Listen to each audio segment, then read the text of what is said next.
Capítulo 1. Introducción. Mi nombre es T.Y. Durante 6 años. Trabajé como documentalista de casos para una pequeña organización sin ánimo de lucro que colaboraba con el clero en lo que la asociación llamaba diplomáticamente consultas de liberación. Yo no era creyente, no exactamente. Había crecido en una familia católica en el sentido laxo y de ir a misa solo en festivos que la mayoría de la gente quiere decir con eso, y había aceptado el trabajo principalmente porque se me daba bien la investigación. Sabía organizar el caos en archivos legibles y la paga era mejor que la de profesora asociada. Mi papel era sencillo. Sobre el papel, entrevistaba a las familias, revisaba los historiales médicos para descartar las explicaciones obvias, documentaba las sesiones cuando el clero lo permitía y recopilaba informes que, en su mayoría, confirmaban lo que yo ya sospechaba, que el 95% de estos casos eran crisis psiquiátricas revestidas de lenguaje religioso, familias desesperadas por una explicación que no implicara un diagnóstico que no podían permitirse tratar. Vivía en un pequeño piso encima de una ferretería en una ciudad de tamaño medio, el típico lugar donde el radiador traqueteaba todo el invierno y la televisión del vecino se filtraba tenuemente a través de la pared por las noches. Una vida normal, en general. Café por las mañanas, archivos de casos por las tardes y cena con mi hermana Yvonne cada 2 domingos. Me gustaba el ritmo de aquello. Me gustaba sentirme útil en un campo que a la mayoría de la gente le parecía ridículo o terrorífico. Y me gustaba, más de lo que jamás admití en voz alta, ser la persona de la habitación que no pestañeaba. Aquel octubre, mi supervisor, un sacerdote de voz suave llamado el padre Anselmo, que llevaba casi 30 años en este trabajo, me llamó a su despacho con un expediente ya abierto sobre su mesa. «Quiero que te encargues de este caso personalmente», dijo, «no solo de la documentación. Quiero saber tu impresión sobre la familia». El expediente era fino, lo que me llamó la atención de inmediato. La mayoría de los casos venían con páginas de historiales médicos, informes escolares y evaluaciones psiquiátricas. Este no tenía casi nada. Una derivación de una parroquia rural a 2 horas de la ciudad. Una familia llamada Los Corbacho. Un chico adolescente llamado Samuel de 15 años, descrito por el sacerdote que lo derivaba en una sola línea inquietante, muestra un comportamiento que va más allá de lo que estoy capacitado para evaluar.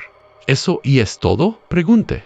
¿No hay historial médico? La familia ha rechazado a todos los médicos que han visto. No dejan que nadie examine al chico adecuadamente. El padre Duero de allí se ve desbordado y lo sabe. Nos pidió que fuéramos a echar un vistazo antes de que las cosas empeoren. ¿Empeoren en qué sentido? La expresión de Anselmo reflejó algo que no le había visto nunca en 3 años de trabajo juntos. Un destello de auténtica inquietud, que rápidamente volvió a disimular en su calma habitual. No lo especificó. Me dio la impresión de que no quería ponerlo por escrito. Fuimos en coche el martes siguiente. 1 hora de autovía dio paso a 1 hora de carreteras comarcales estrechas, donde las tierras de cultivo se diluían en el bosque y volvían a convertirse en campos de labranza. La propiedad de los Corbachos se encontraba al final de un largo camino de grava. Una modesta casa de campo de 2 plantas con un porche alrededor y la ropa ahí tendida en una cuerda en el patio, ordinaria en cada aspecto visible. El humo salía de la chimenea. Un perro ladraba en algún lugar detrás de la casa. Debería haber parecido algo común y corriente. En cambio, en el momento en que bajé del coche, sentí que algo se asentaba sobre mi piel. Algo que solo puedo describir como presión. No frío exactamente, ni ninguna sensación que pudiera nombrar con precisión, sino una extrañeza en el aire que hizo que se me erizara el vello de los brazos antes incluso de llegar a los escalones del porche. Miré a Anselmo. Ella estaba observando la casa con la inmovilidad particular de un hombre que se prepara para lo peor. ¿Sientes eso?, pregunté en voz baja. Lo siento cada vez, dijo. No significa nada. solo significa que debemos prestar atención.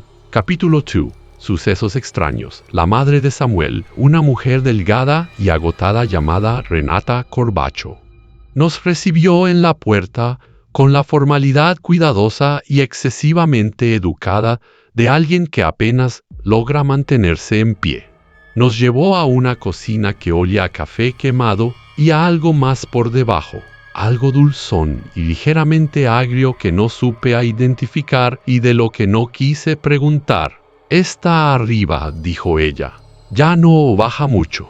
«¿Puede contarnos qué ha estado pasando?», preguntó Anselmo, acomodándose en una silla de la cocina con la paciencia experimentada de un hombre que había tenido esta conversación 100 veces antes. Las manos de Renata envolvían su propia taza, sin beber de ella, solo sosteniéndola como un ancla.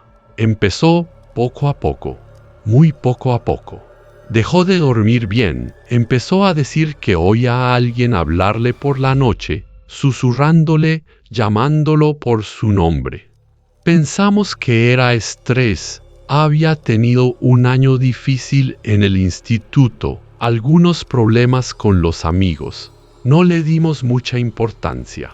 Cuando cambió, hace unos 2 meses, su voz bajó de tono y me encontré inclinándome hacia adelante sin querer. Empezó a saber cosas que no debería haber sabido. El padre de mi marido murió cuando Samuel tenía 3 años. Nunca lo conoció, nunca vio una fotografía suya.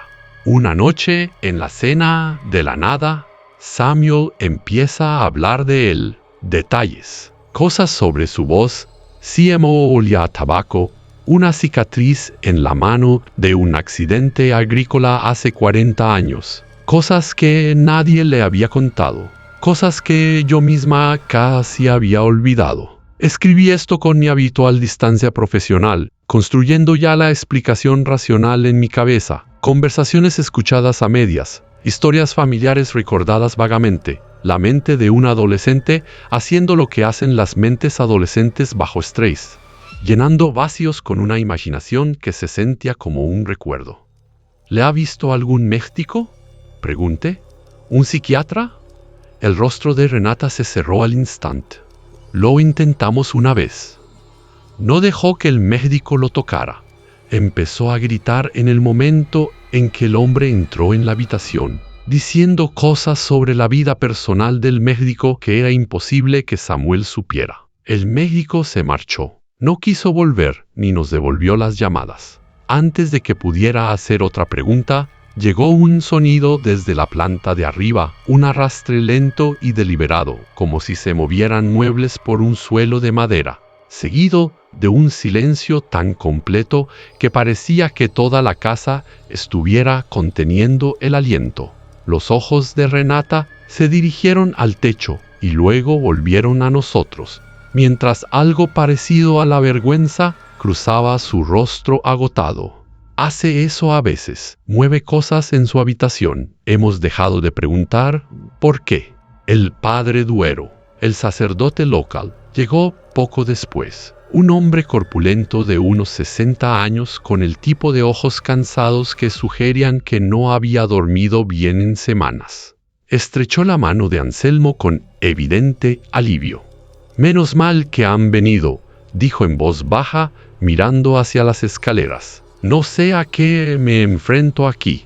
Llevo 30 años en esto y nunca...» Se interrumpió sacudiendo la cabeza. «Ya lo verán». Subimos juntos las escaleras y los tablones del suelo crujían bajo nuestros pies de la forma particular en que lo hacen las casas de campo viejas. El aire se volvía notablemente más frío a medida que subíamos, aunque nada en la estructura de la casa explicaba ese cambio. La puerta de Samuel estaba cerrada y se veía una fina línea de oscuridad debajo de ella a pesar de ser primera hora de la tarde, como si algo en el interior bloqueara la luz del día que debería entrar por su ventana. El padre Duero llamó suavemente. «Samuel, hay unas personas aquí que vienen a verte». Durante un largo rato, nada. Luego, Desde detrás de la puerta, una voz joven, fina, inequívocamente la voz de un chico de 15 años, dijo: «Lo sé, llevo esperándolos». Algo en la frase, en la fría certeza de sus palabras, hizo que se me encogiera el estómago de una manera que los historiales médicos y las explicaciones psiquiátricas no podían justificar del todo. Capítulo 3. La oscuridad crece. Samuel estaba sentado en el borde de la cama cuando entramos, más delgado que en cualquier fotografía reciente de su expediente, con unas ojeras profundas marcadas bajo los ojos y las manos cruzadas sobre el regazo, con una inmovilidad antinatural que me inquietó más de lo que lo habría hecho cualquier comportamiento dramático. Levantó la vista hacia nosotros al entrar y sus ojos, unos ojos marrones corrientes, sin nada físicamente malo en ellos, nos siguieron a cada uno individualmente con una atención que se sentía demasiado deliberada, demasiado consciente para un chico de su edad. «Ti», dijo, antes de que nadie me hubiera presentado. Sentí que el suelo se inclinaba ligeramente bajo mis pies. «¿Cómo sabes mi nombre?», sonrió de una forma sutil y extraña que no encajaba con el cansancio del resto de su rostro. «Tú no crees en nada de esto, por eso te enviaron.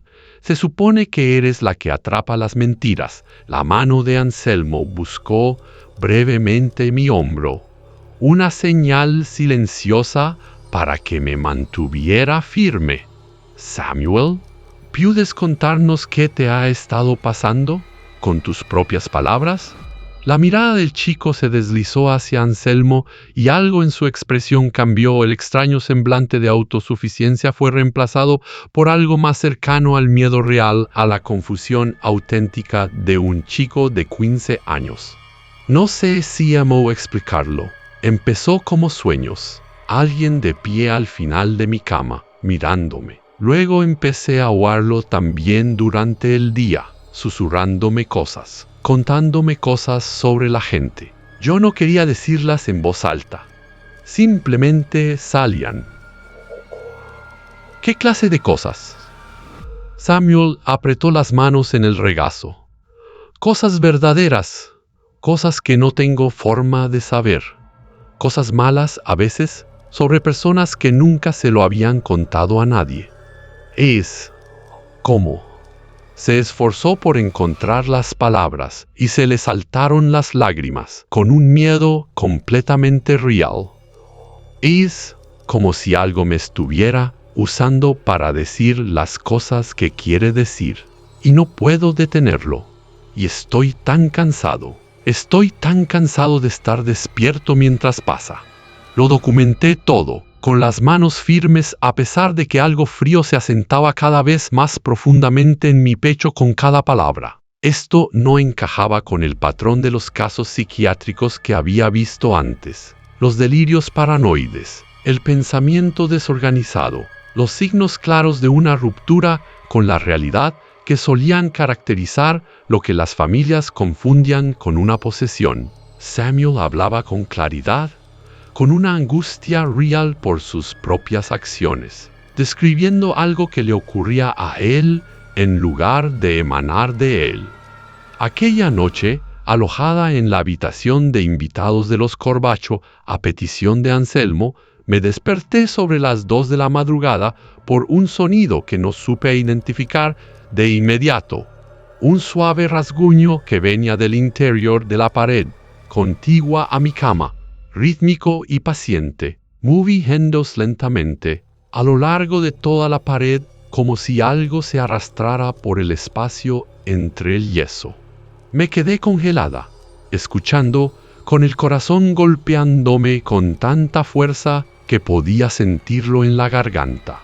El rasguño se detuvo justo al lado de mi cabeza y, en el repentino silencio que siguió, oí, de forma inequívoca, una respiración lenta, deliberada, tan cercana que parecía provenir del interior de la propia pared y no de más allá. No volví a dormir en toda la noche. Por la mañana, agotada e inquieta de una forma para la que 6 años en este trabajo nunca me habían preparado del todo. Encontré a Anselmo en la cocina, igualmente ojeroso. «Tú también lo oíste», dijo. No era una pregunta. ¿Qué era eso? Se quedó callado durante un largo rato, removiendo un café que no se estaba bebiendo. En 30 años, el padre Duero nunca me había llamado para un caso tan grave. Quiero que entiendas algo, T. La mayor parte de lo que investigamos tiene una explicación. Puede que esto no la tenga. Capítulo 4. El terror. La primera sesión formal tuvo lugar esa tarde, en la habitación de Samuel, con la familia reunida fuera de la puerta, por insistencia de Anselmo, que no quería que presenciaran lo que pudiera ocurrir, pero tampoco que abandonaran la casa por completo. Me quedé en una esquina con mi grabadora y mi cuaderno, intentando mantener la distancia profesional que me había ayudado a superar decenas de casos anteriores, observando CMO.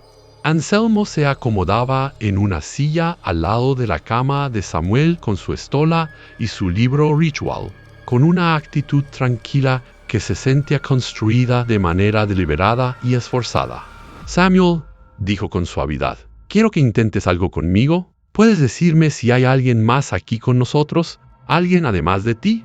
El cambio se produjo más rápido que cualquier cosa que hubiera presenciado en 6 años de trabajo. La postura de Samuel cambió, no de forma dramática ni con convulsiones teatrales, sino con una sutil alteración de lo natural que resultaba de algún modo más perturbadora que cualquier cosa más evidente.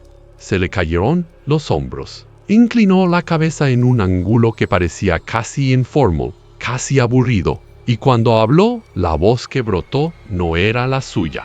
Era más grave, más vieja.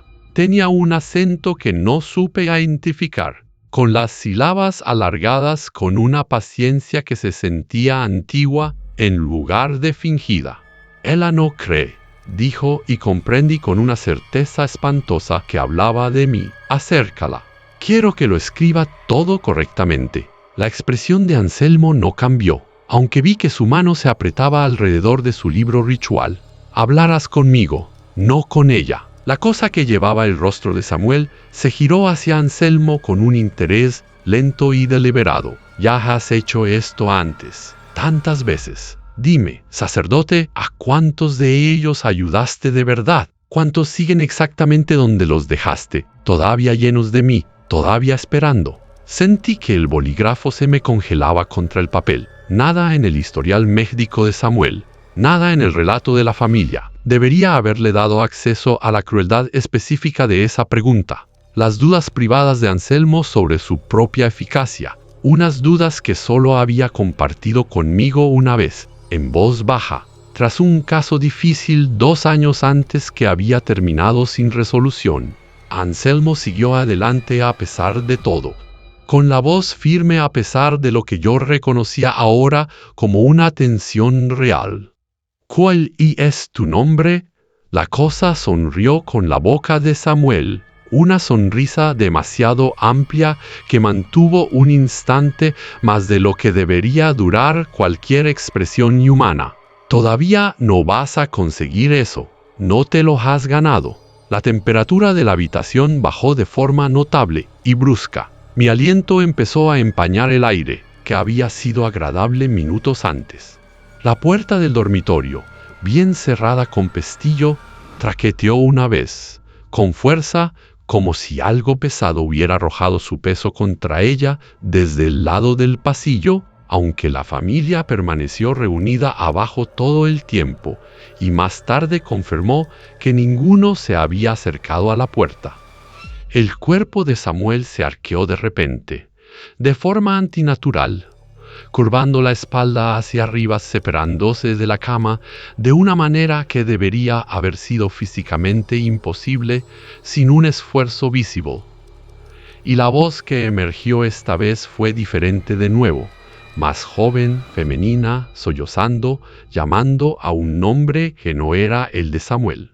«Por favor», loraba, «por favor, que alguien me ayude, Ya no quiero estar aquí, por favor. Sentí que las lágrimas me escocían en los ojos, a pesar de que todos mis instintos profesionales me decían que mantuviera la distancia, que recordara que este era un patrón documentado de los fenómenos de posesión, la superposición de voces, la manipulación emocional diseñada para desestabilizar a los observadores. Comprender el patrón no hacía que fuera más fácil presenciarlo. Anselmo continuó con el ritual durante casi 2 horas antes de que Samuel cayera finalmente en un sueño profundo y auténtico debido al agotamiento. Su propia voz regresaba a fragmentos a medida que recuperaba la conciencia, susurrando disculpas a nadie en particular antes de perder el conocimiento por completo. Salimos de la habitación temblando, los dos, de una forma que ninguno intentó ocultar al otro. Eso no y es lo habitual, admitió Anselmo en voz baja. En el pasillo. Sí, lo que sea esto, y es más fuerte que cualquier cosa que me haya encontrado antes. Tengo que hacer unas llamadas.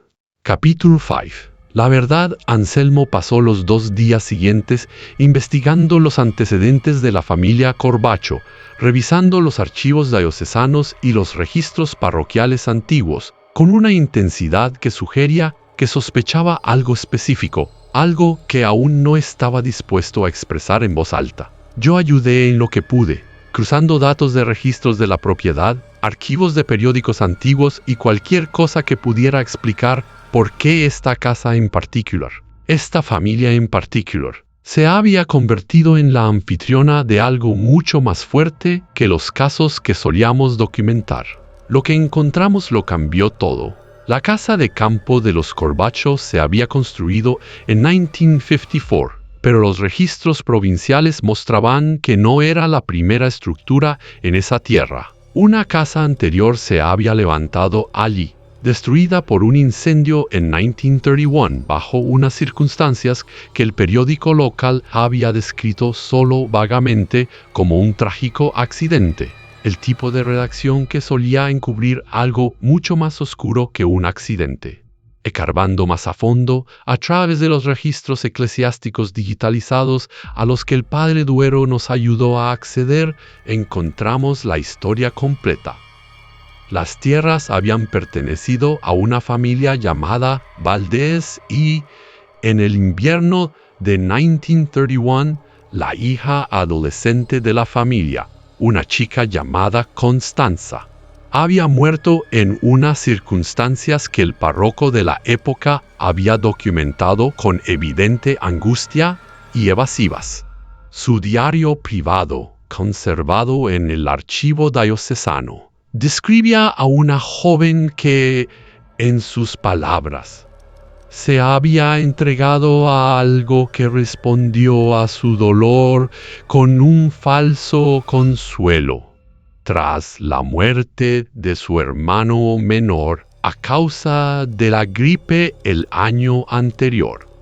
El diario describía a Constanza realizando rituales en secreto, buscando contactar con su hermano muerto, volviéndose cada vez más retraída y extraña a lo largo de los meses siguientes, hasta que finalmente, en diciembre de ese año, fue encontrada muerta en el sótano de la casa.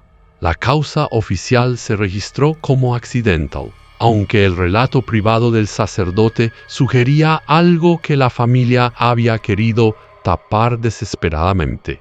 Escribió, en una anotación fechada solo unos días después de su muerte, unas palabras que me helaron las manos mientras se las leía en voz alta a Anselmo. Temo que lo que ella abrió no se marche cuando el recipiente muera. Temo que solo haya empezado a buscar al próximo que sea lo bastante paciente como para escuchar. La casa se quemó 3 semanas después. El diario del sacerdote terminaba ahí, sin más explicaciones, aunque una última anotación, añadida con una letra diferente y más temblorosa, sugería que había muerto poco después, por causas que el registro no especificaba. «92 años», dijo Anselmo en voz baja, mirando la anotación del diario.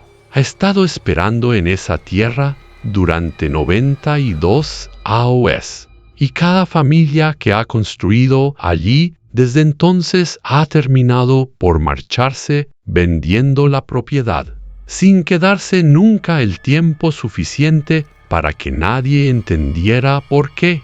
Pero los Corbacho llevan allí más de una década», dije, porque necesitaba el recipiente adecuado, alguien joven, alguien que estuviera pasando por un duelo. Me miró con una expresión que no le había visto nunca, algo cercano al miedo, algo cercano a la derrota. El grandfather de Samuel murió 8 meses antes de que empezara esto. Su relación más cercana, según Renata, un chico con la edad suficiente para buscar consuelo y la juventud suficiente para ser vulnerable a lo que fuera que le respondiera. El patrón se definió con una claridad horrible. Constanza Valdés, 92 años antes, buscando en su dolor a su hermano muerto. Samuel Corbacho, buscando en su propio dolor a un abuelo al que amaba. En la misma tierra donde algo paciente y antiguo había estado esperando todo este tiempo exactamente ese tipo de invitación.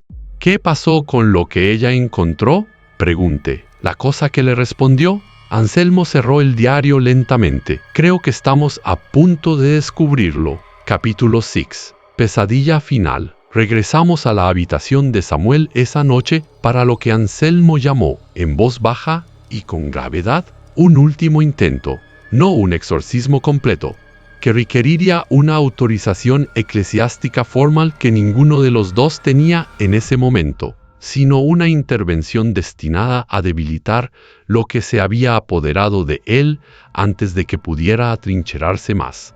Samuel estaba en la cama, consciente pero agotado, con su madre rondando en la puerta a pesar de las peticiones anteriores de Anselmo de que la familia se quedara abajo.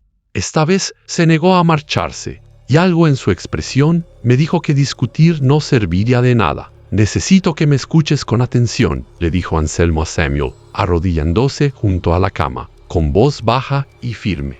«Lo que hay dentro de ti se alimentó del dolor de otra persona hace 92 años. Se está alimentando del tuyo ahora. Necesito que comprendas que echar de menos a tu abuelo no significa que tengas que escuchar a lo que sea que esté usando ese amor en tu contra».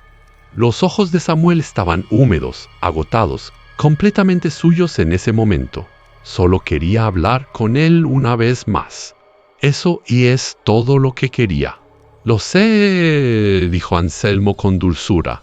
«Lo sé». El cambio comenzó lentamente esta vez. La respiración de Samuel alteró su ritmo. Sus manos se curvaron contra las sábanas y su madre ahogó un grito ahogado desde la puerta al ver que la expresión de su hijo empezaba a deslizarse hacia algo desconocido. Anselmo comenzó el ritual, con la voz firme a pesar de la tensión visible en sus hombros, y la temperatura de la habitación bajó con una rapidez que empañó el aliento de todos en cuestión de minutos. «No perteneces a esta casa», dijo Anselmo, elevando un poco la voz. «No perteneces a esta familia». Sí, cual sí, la puerta que abrió Constanza Valdés. Ordeno que se cierre. La cosa que llevaba el rostro de Samuel se rió. Un sonido sin ningún rastro de calidez, superpuesto de algún modo con lo que parecía la propia voz de Constanza por debajo de la del chico. Dos voces hablando en un unísono terrible. «¿Crees que esto se trata de una puerta?», dijo. «¿Crees que cruce a través de algo? Yo siempre estuve aquí. Soy la tierra sobre la que se levanta esta casa. Soy lo que espera bajo cada dolor que alguien me ha traído. No puedes cerrar lo que nunca se abrió». Anselmo siguió adelante a pesar de todo y, durante casi una hora, la habitación se llenó de una lucha que todavía me resulta difícil describir con precisión. El cuerpo de Samuel se arqueaba y se retorcía de formas que deberían haberle causado lesiones, pero que, inexplicablemente, no lo hacían. Las voces se superponían unas a otras en un coro de dolor y rabia que parecía venir de todas partes de la habitación a la vez, y las propias paredes parecían respirar al ritmo de aquello. Entonces, de repente, cesó. Samuel se desplomó en la inmovilidad, respirando de manera regular, y su propio rostro volvió a reflejar un sueño agotado y ordinario. Renata corrió a su lado, sollozando de alivio, y por un terrible y esperanzador momento creí que realmente habíamos ganado algo.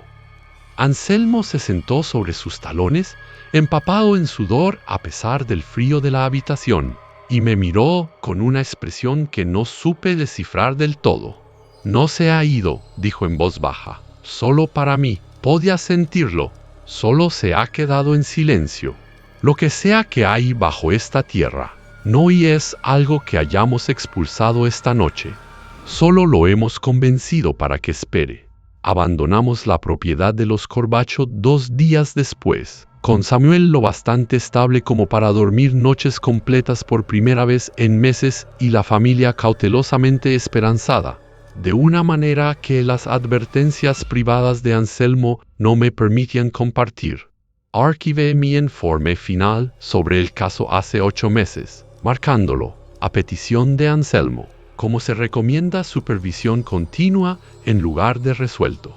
El padre Duero comprobaba CMO, estaba la familia periódicamente e informaba de que no se habían producido más incidentes, y me permití creer, de la forma en que uno se permite creer las cosas que necesita desesperadamente que sean verdad, que realmente habíamos ayudado.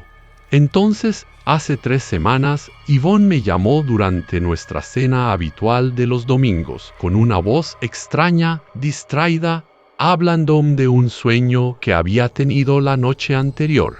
Nítido, específico, una casa de campo que nunca había visto. La voz de un chico llamándola por su nombre, ofreciéndose a dejarla hablar una sola vez más con nuestra madre, que había fallecido la primavera pasada. Se sentía tan real, dijo, restándole importancia con una risa, como hace la gente cuando algo la ha asustado más de lo que quiere admitir.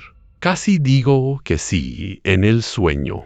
¿No es extraño? Me quedé congelada al otro lado de la línea, con el café enfriándoseme en la mano, recordando las últimas palabras de Anselmo en el pasillo de aquella casa de campo. Solo lo hemos convencido para que espere. No le he hablado a Yvonne del caso Corbacho. No le he dicho que la casa de campo de su sueño coincide con un detalle minucioso y agotador, con una casa que ninguna de las dos ha visitado jamás juntas. No se lo he dicho porque aún no sé qué decir que no suene al tipo de cosas por las que a una persona la derivan discretamente y con suavidad a un psiquiatra. Pero he vuelto a empezar a dormir con la luz encendida. Y anoche, por primera vez en 8 meses, me desperté a las 2 de la madrugada por un suave y paciente sonido de rasguño que venía de algún lugar dentro de la pared de mi dormitorio.